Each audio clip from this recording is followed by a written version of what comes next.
Oi, pessoal. O podcast de letra está há quase 4 anos no ar, nas principais plataformas de áudio e é o programa de futebol paranaense mais ouvido nas plataformas.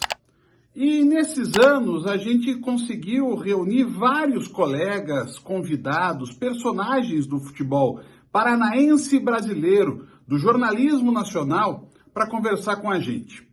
E eu quero, a partir desta quarta-feira, nesse dia 23 de agosto, abrir uma nova série aqui no canal. A gente vai trazer várias entrevistas, uma vez por semana, desses personagens tão especiais que deram a alegria de conversar com a gente. Alguns desses papos, algumas dessas entrevistas foram feitas presencialmente na redação da Tribuna do Paraná ou em outros locais em que a gente foi gravar. E o primeiro deles é o Carneiro Neto, uma pessoa espetacular, um dos grandes nomes da história do jornalismo esportivo paranaense e um grande contador de histórias. O Carneiro foi à redação da Tribuna em agosto de 2019. Essa entrevista só foi registrada em áudio, mas eu convido você a acompanhar. É bom para acompanhar no carro, é bom para acompanhar fazendo o seu exercício. Acompanhe aí com a gente em áudio essa entrevista com o Carneiro Neto. Semana que vem tem outra. Valeu! Para cruzar, atenção, Vander de cabeça para o Marco, é gol!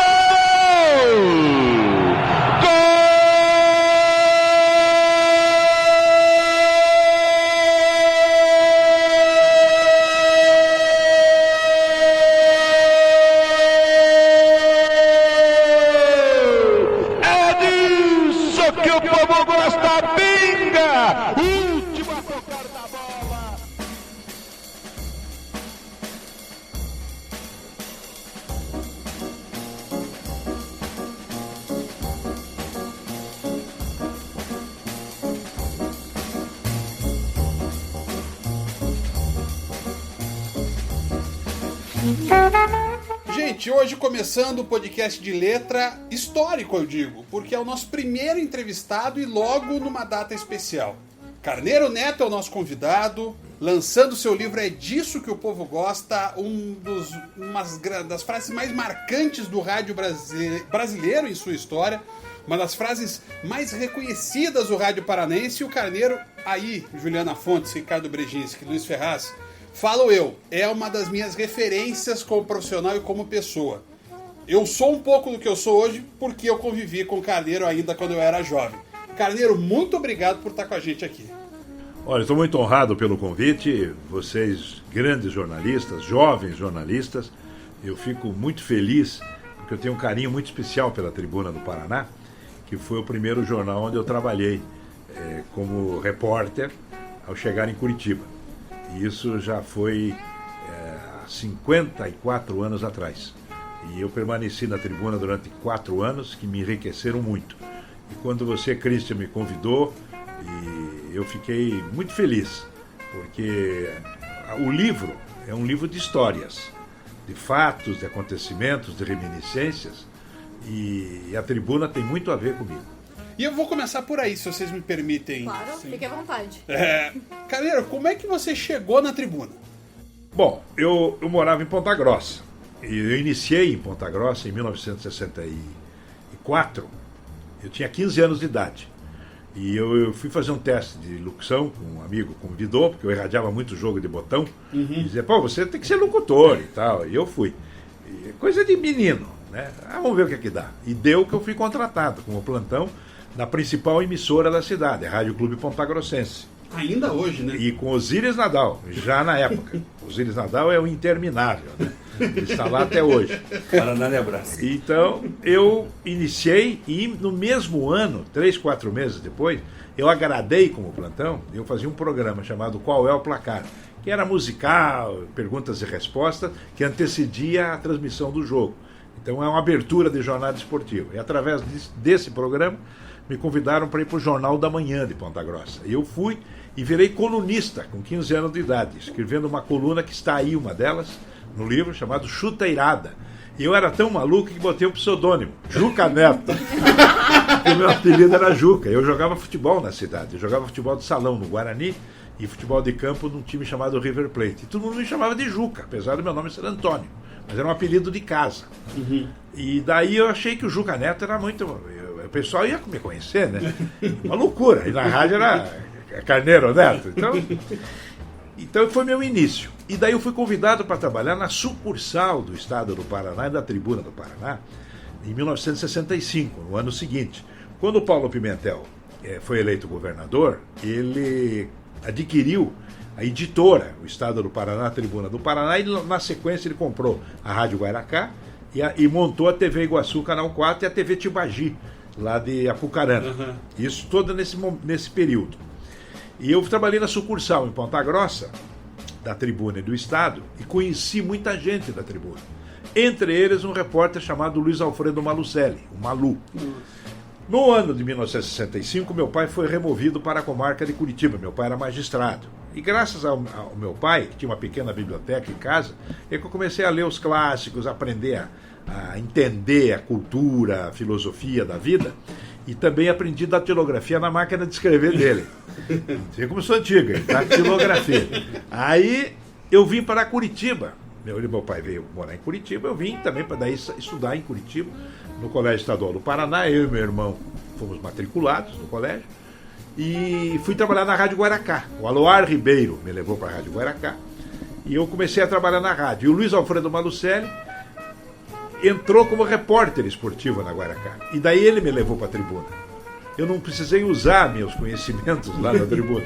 E ele me levou, ele assumiu como editor do Estado do Paraná e me levou para a Tribuna e para o Estado. Eu comecei a trabalhar ali na Barão do Rio Branco. Era tudo na Barão do Rio Branco. A editora era ali, a Rádio Guaracá era na Barão, do lado da B2, da Rádio Clube. Ambas com auditório, com radioteatro. Tipo assim, o Direito de Nascer. Era uma confusão nas rádios, que eram atores saindo, entrando, fãs, a turma do policial, Ali Chaim, a turma do esporte. E a Rádio Clube era tão agitada que tinha uma lanchonete, um pequeno restaurante dentro.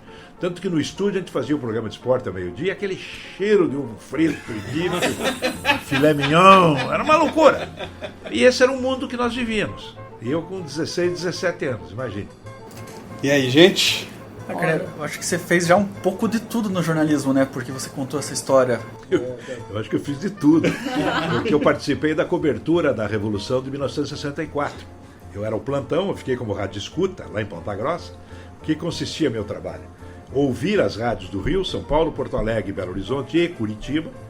E daí repassar isso. Eu batia a máquina, passava, fazia o texto para os locutores, os locutores mais velhos que eu, para fazer a parte de jornalismo, né? E então foi o meu trabalho. Eu comecei a entender a política. Imagina, um menino de 16 anos, 15, 16. Eu tinha 15 ainda aí. Março de 64 eu tinha 15 anos. Eu fiz 16 em julho. Mas eu era muito esperto. Eu era muito ligado, muito atento. Tinha uma facilidade para falar e para escrever. Então isso me ajudava muito. E depois, quando eu entrei como repórter, fui 6 anos repórter. Depois de ser plantão 1 ano. Aí, como repórter, eu comecei a conviver, comecei a ver os jogadores. Daí eu entrei em campo. Imagine um piá vendo os tipos ali, Krieger, e Bellini, Djalma Santos, e comecei a conviver com essa gente. E daí eu me tornei repórter de rádio e de televisão, da TV Iguaçu, Canal 4, e da Tribuna, e do Estado do Paraná. Então eu era o único funcionário que trabalhava nos 4 veículos da organização do governador Paulo Pimentel em Curitiba. Os outros ou trabalhava na televisão, ou no rádio, ou nos jornais. E daí eu entrei no mundo, que eu conto no livro, eu entrei no mundo da mídia, no mundo do rádio. Daí que eu fui aprender como é que era a engrenagem. Aqueles gravadorzões imensos. Estou vendo isso aqui hoje, é uma delícia. A gente usava aqueles fones, orelha de elefante, era uma coisa grotesca. Bom, nós éramos tão antigos que a TV era preto e branco, né? Vocês são mais jovens, não têm a mínima ideia. Não existia celular, obviamente, não existia internet.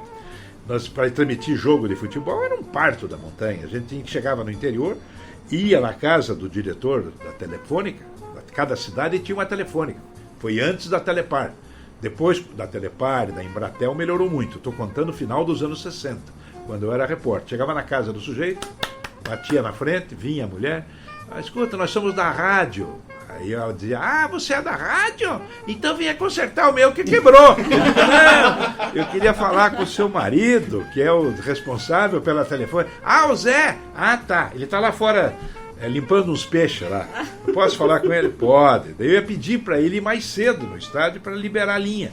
Para nós transmitirmos os Morauense e Curitiba, o Moarama e Atlético, Apucarana e Ferroviário. E não tinha televisão. O rádio era... Nós éramos absolutos, nós éramos ídolos das torcidas. A torcida nos identificava na rua, sem saber a nossa cara, mas sabiam pela voz. Era uma coisa maluca, a força do rádio. E eu aprendi tudo isso. E a partir de 1970 eu me tornei narrador, que era o meu grande objetivo. Isso em 70? Em 1970. E aí, Carneiro, é interessante, que era um mundo completamente diferente. Hoje a gente vê o rádio, um rádio infelizmente enfraquecido, a própria imprensa escrita vivendo uma crise, né, buscando o seu novo espaço. E naquele tempo era isso, era jornal e rádio pegando fogo e moendo na audiência. Bombando. E o futebol também era melhor, né? Uhum. Os craques não iam para a Europa. Todos jogavam aqui. Então se ia irradiar o jogo, por exemplo. Aqui o futebol, o Campeonato Paranaense, tinha 8 times em Curitiba, para vocês terem uma ideia. 2 em Paranaguá, 2 em Irati, 2 em Ponta Grossa. O Campeonato Zona Sul. Aí lá no Norte tinha o Campeonato da Zona Norte. Então eram 12 times aqui, ou 14, e lá a mesma coisa. Aí o campeão de cada zona tinha o Norte Velho, o Norte Novo e o Sul. Tinha um triangular em turno e retorno para sair o campeão. Uhum. Aí quando o campeonato aqui estava mais ou menos definido, nós íamos fazer transmissões das finais do Paulista, do Carioca, íamos fazer jogos da Seleção Brasileira. Aí eu ia como repórter entrevistar o Garrincha, o Pelé. Quando eu voltava, o povo queria saber, o Garrincha é aleijado mesmo, é? O Pelé, ele é muito escuro ou ele é mais ou menos? Porque eles só viam fotos. E o Canal 100 no cinema. E a gente ficava deslumbrado com tudo aquilo. Pô, eu transmiti um jogo no Maracanã ao lado do câmera do Canal 100, esse do Cine Jornal, o Torturo. Era famoso, cara. O narrador era o Cid Moreira. E eu ficava assim, deslumbrado, só que veja as condições técnicas para a transmissão. Nós tínhamos que alugar caixa de cerveja no bar do Maracanã Antigo, na frente da tribuna de honra. Nós ficávamos em cima da caixa para ficar acima do parapeito para poder enxergar o campo e transmitir o jogo. Você fazia uma abertura de 2, 3 horas, aí tinha o jogo, levava um tempão, você ficava alô radional, alô radional, alô radional. Antes da Embratel não entrava a tal da radional. Nós fazíamos rodízio, repórter, narrador e comentarista para não perder a voz. O narrador sempre sendo mais preservado. Como eu era repórter, eu ficava que nem um louco lá falando 2 horas. Às vezes os times já estavam em campo, sem emissoras de rádio, só tinha cabinas emissoras do Rio. Então a seleção saltitando, e seleção, né? Não é essa coisa de hoje. Era Rivelino, Tostão, Pelé, Gerson. A gente ficava enlouquecido com aquilo. Daqui a pouco entrava, vinha a vozinha do operador. Alô, Maracanã, é B2, fala, vai! Nós entrava que nem louco daí. Tudo gravado, equipamento. Isso aí é uma beleza o trabalho. Então era uma aventura, viu, pessoal? Era uma aventura. Aí quando me tornei narrador, é a mesma coisa. Se ia narrar jogos, claro, ficou mais fácil com a Embratel. Aí acabou aquele cabo submarino que tinha nas transmissões internacionais, aí já vinha por satélite, porque antigamente, até 1970, era por cabo submarino. Então dava uma estática diferente, sabe? Estava transmitindo o jogo internacional, fazia parecia um submarino. Aí com a vinda da modernidade, com os panelões lá de micro-ondas, aí mudou muito. As transmissões internacionais também ficaram boas, só que tinha um detalhe. Vocês têm uma geração arena, né? Nós não tínhamos arena. Nós sentávamos tem aí foto aí em Málaga, na Copa do Mundo da Espanha, nós estamos fazendo a transmissão sentado na laje do estádio de La Rosaleda. Ao meu lado estão Valdir Amaral e Jorge Cury.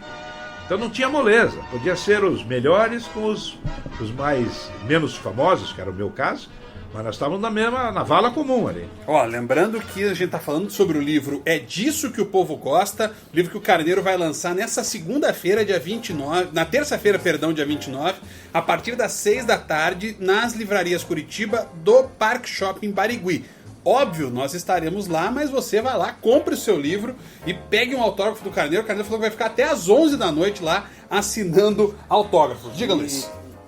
Assim, acho que é bacana saber como é que foi essa transição. Você falou que já narrava ali o futebol de botão, mas como é que foi a transição da reportagem para para narração esportiva? Como é que foi essa? Bom, o repórter eu fazia minhas funções normais, mas daí eu comecei a transmitir os jogos preliminares. Eu fazia questão de transmitir o campeonato de juvenil na época ou o aspirante, tinha o campeonato de aspirantes. Então eu transmitia as preliminares e me tornava repórter na principal, nas emissoras que eu trabalhava. E eu fui pegando o jeito, e ouvindo, né? E ouvindo os melhores que a gente tinha uma escola. Aqui tinha uns ótimos narradores, né? O Vili Gonzer, o Ayrton Cordeiro, o Machado Neto, o Silvio Rona, o Aloar Ribeiro, eram todos muito bons. Mas principalmente o Pedro Luiz, da Rádio Bandeirantes de São Paulo. Ele era um papa, né? E tinha o Duvaldo Cosi, da Rádio Marinque Veiga, no Rio. E quando eu me tornei narrador, já com esse traquejo, eu entrei num ritmo muito forte já. Eu tinha muita facilidade para dar emoção no jogo sem gritar. Você entrava na cabine e não estava gritando, eu estava falando como eu estou falando agora. Agora quase narrador uma grita, gritaria, né? Uma loucura. E outra, eu sabia identificar os jogadores. Eu tinha uma facilidade incrível de identificar o jogador e identificar a posição da bola no campo. Então eu era um narrador completo. E tanto que eu fui eleito o melhor, já no segundo ano meu como narrador, fui eleito o melhor do estado. E eu tenho até a foto com a Sona Nasser me dando um troféu, que a tribuna me elegeu. Primeiro a Matusa, o menino Matusa nos anos 70, me elegeu o melhor 3-4 anos seguidos. Dava uma dor de cotovelo nos mais velhos, e eu não queria saber. E depois eu continuei, né? E eu tinha uma disputa de audiência, evidentemente, porque eu, além de me tornar narrador, eu me tornei chefe de equipe. Com 26 anos de idade eu já fui chefe de equipe na Rádio Universo. E daí eu vi que o negócio para ganhar dinheiro tinha que arrendar o horário, naquele tempo. O rádio já estava começando a perder o fôlego para a televisão. Não no esporte, mas no geral.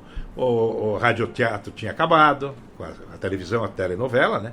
Os artistas mesmo do Canal 6, do Canal 12 foram todos para o Rio, né? O Ari Fontoura, a Nissete Bruno, o Paulo Goulart. A gente cruzava com esse pessoal nos estúdios ali da TV Paraná, Canal 6, na José Loureiro, ficava o Diário do Paraná junto com o Canal 6.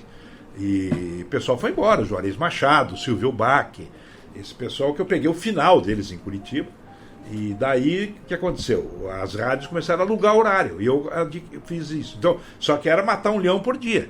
Eu alugava o horário, contratava a equipe, ia vender a publicidade para os anunciantes, transmitia o jogo e tinha que ganhar o Ibope. Só isso. Era de matar. Então você tinha um compromisso financeiro e ao mesmo tempo essa competitividade.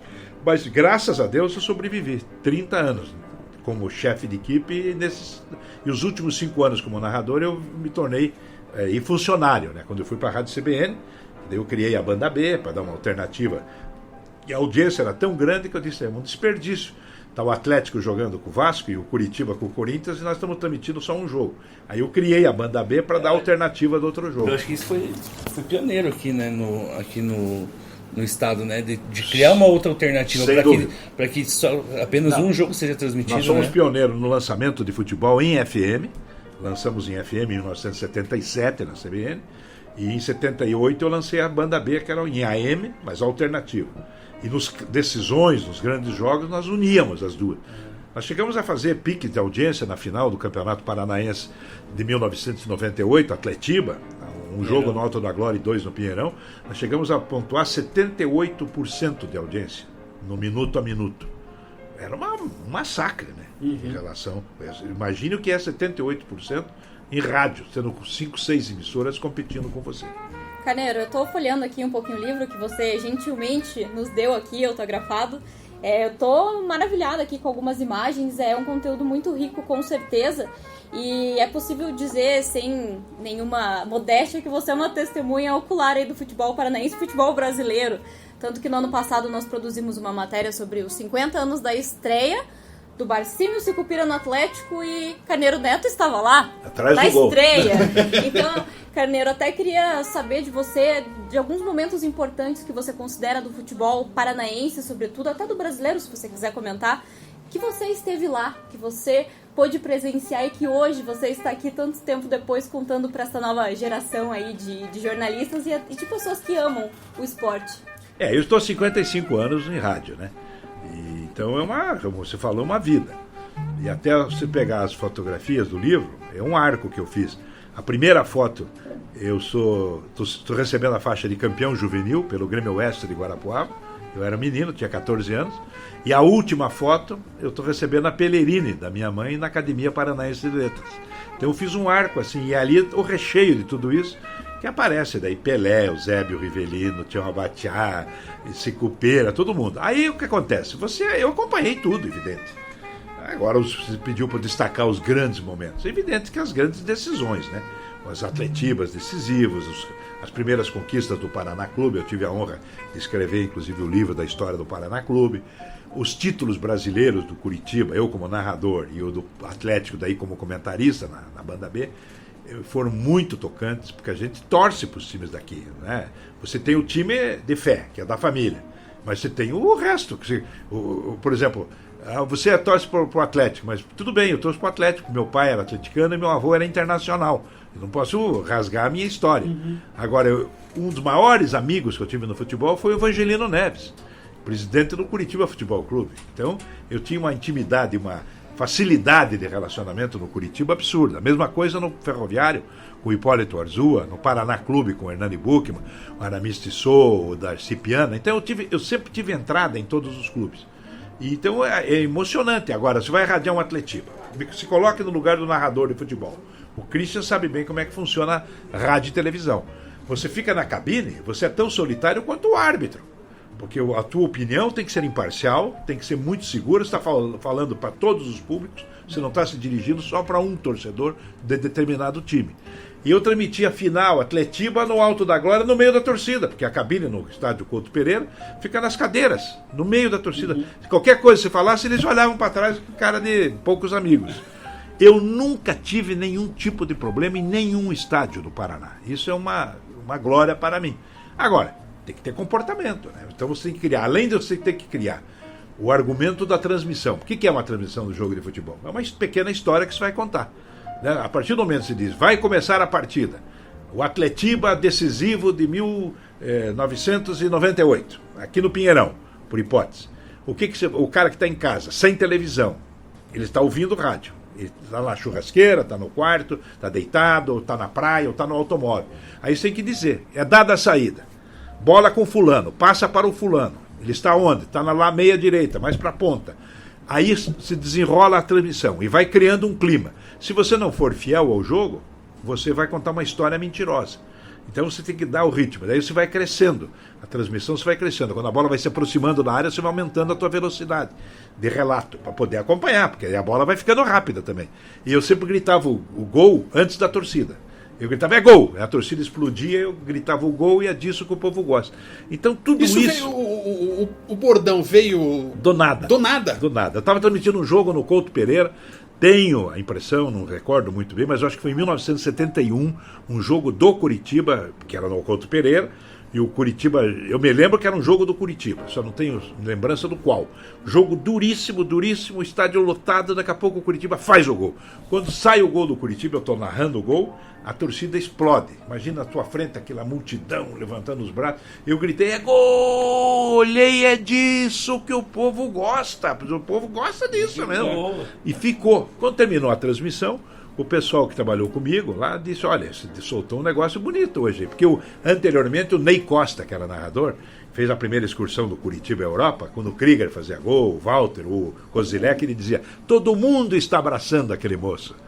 É 9 a camisa dele, é Kozilek o nome dele, ou era 8, Krieger e tal, o Sicupira, o 8. Então era bonito. Eu lancei isso assim, despretensiosamente. E pegou de tal forma, né? E a marca ficou tão forte, tão consagrada como minha autoria, que ninguém conseguiu roubar e nem imitar. Sem ter registro, né, da patente. E, Carneiro, acho que a maior parte você contou que queria ser narrador, você fez boa parte da tua carreira como narrador. Eu queria saber como é que foi a decisão de passar de narrador para comentarista. Quando é que você viu que queria fazer isso? Ou como é que foi essa transição? Se você sentiu falta de narrar, como é que foi essa mudança? Aí é uma questão de idade. O narrador é muito exigido. O narrador tem que se preparar. O narrador de rádio. Televisão não tanto, porque não dá aquele ritmo. Se bem que eles querem radiar que nem rádio, né? Hoje eu tenho locutor da televisão e pior de tudo que fica chato, porque a imagem diz tudo. Ele não precisa fazer aquela gritaria que a bola bateu lá e vai pro lado direito, você está vendo?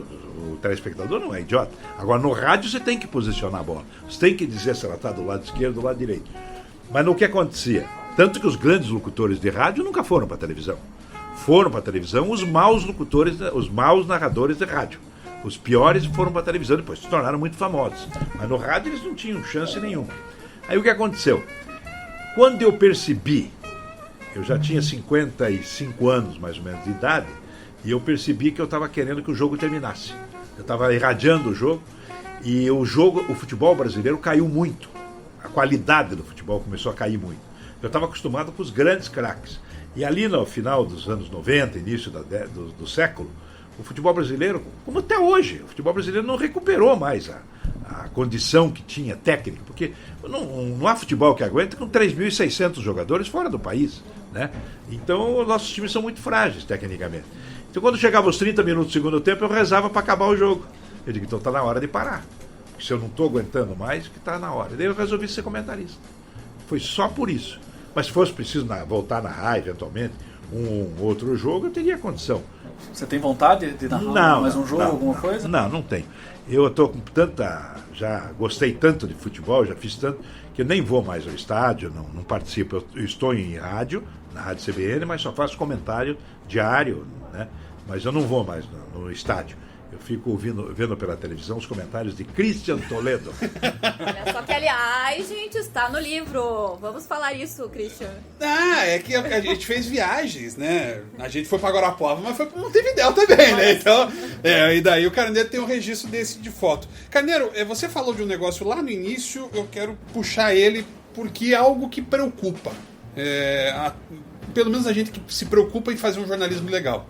Você falou, meu pai tinha uma biblioteca e eu comecei a ler os clássicos com 14, 15 anos. Qual é a importância que você coloca para a leitura, para o preparo, fora futebol? Não estou falando de ler caderno de esportes de jornal, coisa assim.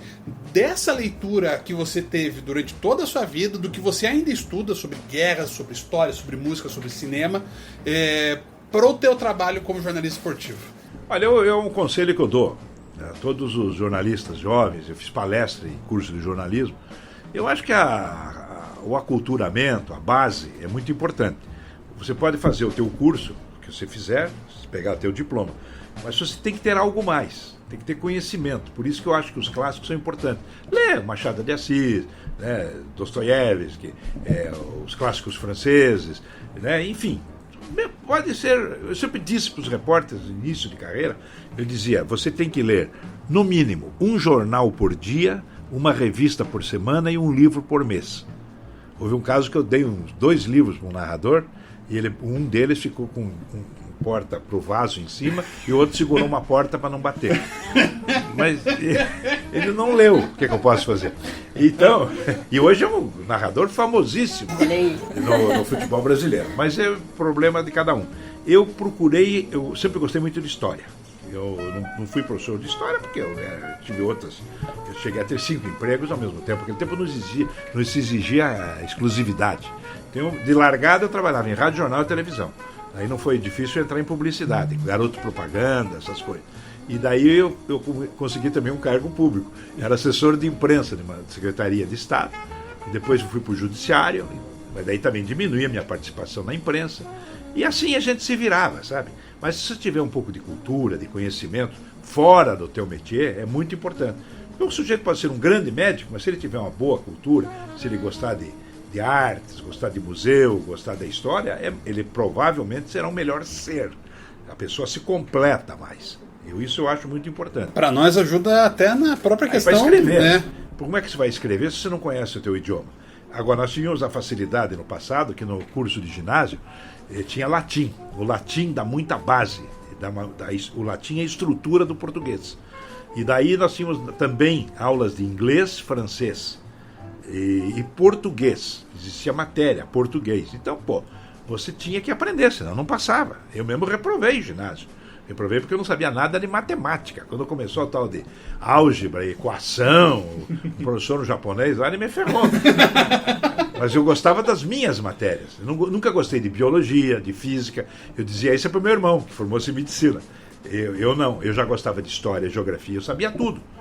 E por isso que a gente ficou assim, não, bem informado, vamos dizer assim. Você falou um negócio, eu ia te perguntar, você acabou falando, mas conta isso. Porque você falou, né? Rádio, jornal, TV. Como é que você foi virar garoto propaganda de loja de roupa? Pois é, eu estava fazendo um programa na TV Iguaçu, Canal 4, desses noticiários, assim como se faz o Globo Esportes. Só que era programinha 5 para 7 da noite. Eu não me lembro mais o nome. Então eu fazia um noticiário. Mas como eu sabia tudo, era repórter, aquele tempo todos liam, não existia o teleprompter. Por exemplo, o show de jornal que o Jamur Júnior e o JJ apresentavam, eles liam o jornal, a notícia. E eu entrei e fiz tudo de improviso, porque eu tinha acabado de sair dos campos. Nós fazíamos a ronda do estádio. Eu ia na caminhonete da tribuna com o fotógrafo e nós fazíamos a ronda de todos os times de Curitiba. Ali em 1968 já não eram 8 mais, eram uns 4 só. Se reduziu ao Água Verde, Ferroviário, Atlético Curitiba. E o Primavera ainda estava um pouquinho, mas o Britânia, o Bloco e o Palestra já tinham encerrado. Então eu cheguei e fiz um noticiário de 5 minutos, 7 minutos de improviso. Dei notícias completas e era uma véspera de Atletiba. E um empresário, dono da loja Frischmans Magazine, Maurício Frischmann, assistiu e disse, mas esse menino é um gênio. Ele não leu, ele sabe tudo. Mal sabia ele que eu sabia de ponta cabeça. Tudo. Aquilo, né? Não vender roupa. Mas daí ele ligou para a estação, falou com o Irã de Holanda, que era o diretor-geral da televisão, e queria saber quem é o menino que fez o noticiário sexta-feira e tal. É o Carneirinho. Então manda esse Carneirinho falar comigo. E eu fui lá falar com ele no dia seguinte. Foi lá, ele me contratou. Fiquei 5 anos como garoto propaganda, ia na televisão e dizia, esse terno do Frischmann, o amigão que você está vendo aqui, esta gravata, e as manecas do lado, 2 moças, este vestido, esta peruca, Canecalon Velasquez, você tem a marca. E eu tenho uma cabeça de elefante também, né? Aí eu fiz aquilo, 5 anos, virei gerente de propaganda da loja. Agora se imagine a loucurada que era a minha vida. Eu acordava 6 horas da manhã, 7 horas eu estava no Frischmann, dando aula para vendedor de venda, ia falar com o vitrinista como é que eu queria as vitrines, eles tinham 7 lojas na cidade. Aí eu ficava até às 9, 9h30 cuidando da propaganda, publicidade, a Carneiro Neto Comunicações. Aí eu pegava o meu fusquinha, corria lá para o edifício Castelo Branco, lá na Secretaria de Recursos Humanos. O secretário estava lá, já estava recebendo os jornais do dia, foto dele, aniversário do Neto no Dino Almeida, na coluna social. Eu fazia tudo, eu conhecia todo mundo, eu era um azogue. Aí eu ficava com ele até 10h30, mais ou menos. Eu sempre olhando no relógio. A gente tem que ir pra Boca, fazer fofoca. Porque a Boca tinha a Federação Paranaense de Futebol na Boca, maldito, e as emissoras de rádio todas no centro. Nós tínhamos um programa meio-dia. Aí eu ficava ali, o secretário dizia, Carneiro, então vamos programar uma entrevista à tarde? Perfeitamente. Daí eu ligava pra televisão, programava pro jornal e fazia por exemplo, 14 horas. O secretário vai se manifestar. Mas isso era uma vez a cada 20 dias. E eu pegava o carrinho e tocava pro centro de novo, Boca Maldita. Ia lá, via as últimas, pegar as últimas na federação, e ia pra rádio, estúdio da Rádio Universo, ou Rádio Clube, que foram as que eu mais trabalhei nessa época, e fazíamos o programa até 1h da tarde. Aí 1h eu ia para casa, almoçava, meu pai já tinha saído, meu irmão, tudo. Minha mãe me segurava um almocinho lá, eu almoçava, 1h30, 15 para as 2, dava mal tempo de escovar os dentes, já voltava para a secretaria, atender lá a tal da coletiva do secretário. Aí 4 horas eu me arrancava, ia de novo para o Frischmann para pegar o resultado do que eu havia determinado para fazer de manhã. Ficava até às 5. Às 5 já ia para o jornal. Eu era editor do Diário do Paraná, fui 8 anos, editor e colunista. Tudo ali na José Loureiro, Canal 6, Diário do Paraná, ou Tribuna e Estado lá na Barão. Eu ia a pé, precisava de ir de carro. Aí eu do jornal já ia para a rádio e depois ia para a faculdade. E assim terminava mais um dia. Então era uma loucura. Ô Carneiro, você até comentou que era uma época diferente, não tinha internet, acabou de comentar que tinha que ir na federação, pegar algumas informações. E conversar. Como que era todo o protocolo aí pra vocês terem uma informação, ou assim, como que era o teu relacionamento com as fontes, pra você conseguir tudo era conhecimento. Tudo isso? Porque hoje é muito mais rápido. Entrava na Federação Paranaense de Futebol, ali no edifício Garcês, e se conhecia todo mundo. Daí quando se via já estava na sala do presidente. O José Milani, o Mota Ribeiro. e tudo amigo da gente. Chegava, presidente, alguma novidade? Pois é, o Maringá abandonou o jogo lá em Bandeirantes, vou tirar os pontos do Maringá. Aí já chegava o representante do Maringá, não faça isso, doutor Milani. E a gente ouvia tudo, era tudo aberto, não tinha esses segredos de hoje. Também não tinha essa velocidade da comunicação, né? Daí a gente pedia licença, vamos fazer uma entrevista, então, presidente, era bom gravar isso aí, né? Aí já ligava pra rádio, gravava com ele, ou punha ao vivo, quando tinha crise no futebol, né? Aí se descia, tá a diretoria do Atlético ali embaixo, na Boca Maldita, com a do Curitiba, discutindo, porque ia ter Atletiba, um queria o árbitro dele, o outro queria o dele. Não tinha videotape, era uma gatanagem danada. Então o futebol era muito gostoso. O VAR, naquele tempo, eles tocavam fogo na cabine do VAR. Mas eles iam escolher os árbitros e diziam, quem é o árbitro que você quer pro clássico? Então o Curitiba dizia, Vander Moreira. Aí o do Atlético dizia, nós queremos o Braulio Zanotto. Aí a federação propõe o Heraldo Palmerini. Há como um acordo? Não. Vamos para Cumbuca. Aí fazia um sorteio. Mexia lá, saía. Quando saía, por exemplo, o Vander Moreira, o pessoal do Curitiba. Opa! Aí, na hora do Bandeirinha. Vamos escolher o Bandeirinha. Quem é que você quer de Bandeirinha? O representante do Atlético. Se fica com o teu, eu fico com o meu. Pra não dar briga. Ô, Carneiro, uma das pessoas mais ligadas a você, o Carneiro já é um bom tempo colunista da Gazeta do Povo, mas uma das pessoas mais ligadas a você é o colunista da Tribuna, Augusto Mafuz. Conta uma história sobre o Mafuz pra nós. Não, o Mafuz tem 320, né? O Mafuz era um personagem, né? É um excelente comentarista, ótimo, escreve muito bem. E o Mafuz na rádio era audiência garantida, de um lado da cidade, né? Eu tinha que, quando ia radiar jogo do Curitiba, eu levava de comentarista ou o Munir Caluf, ou o Hidalgo, ou o Valmir Gomes. E um Atlético eu não precisava. Com o Mafuz e com o Raul Maza estava garantido. Mas o Mafuz teve passagens muito boas, de vários tipos. E ele, por exemplo, ele fez uma confusão uma vez com o diretor de futebol do Curitiba, o Ayrton Maganhotto, e começou a xingar do Ayrton Maganhotto e uma guerra na decisão do título paranaense de 1983, que o Atlético ganhou no Alto da Glória, o título. Eu jogava sempre lá no Alto da Glória, até ter o estádio, ou o Pinheirão, né? Aí o Mafuz fez uma confusão, o Maganhotto falou, o Maganhotto realmente tinha ligações aí com o negócio de jogo ilegal, né? Mas era um cara maravilhoso, o Maganhotto era amigo de todo mundo, e ele era do Britânia, do tempo do Munir, depois foi pro Curitiba com Vitor Evangelino, e um dia o Maganhotto falou, vou surrar o Mafuz. Aí os caras, grande novidade. E o Dreyer já surrou, todo mundo. Até o Mafuz, um dia um cara foi bater nele e disse, não vem, que rostinho que o Dreyer bateu, ninguém encosta a mão. Desarmou o cara já. O Mafuz é um gozador, desgraçado.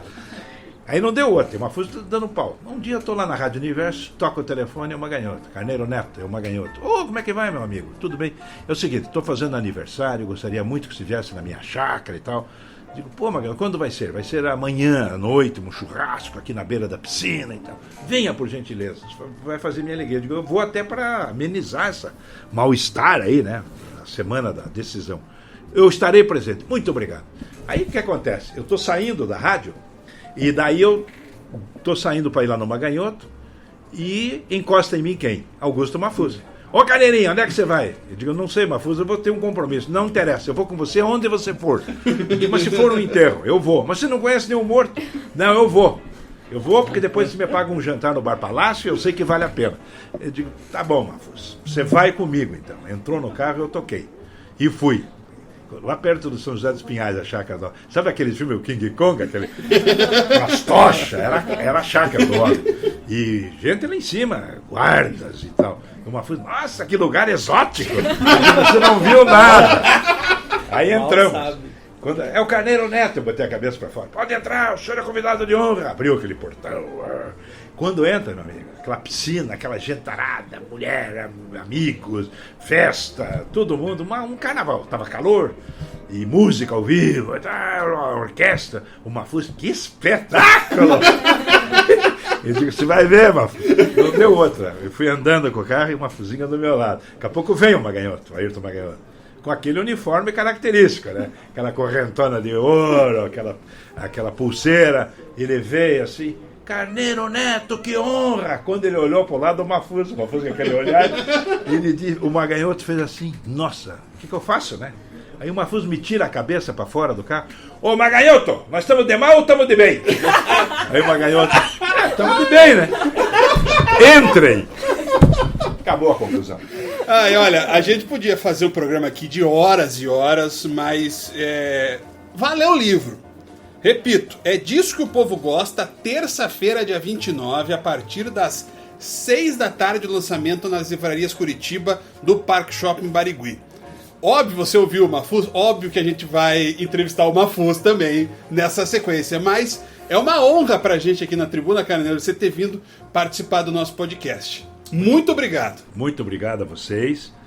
Eu fico muito feliz pelo convite. Para mim, sempre é gostoso conversar com a juventude. E para mim, vocês todos são jovens.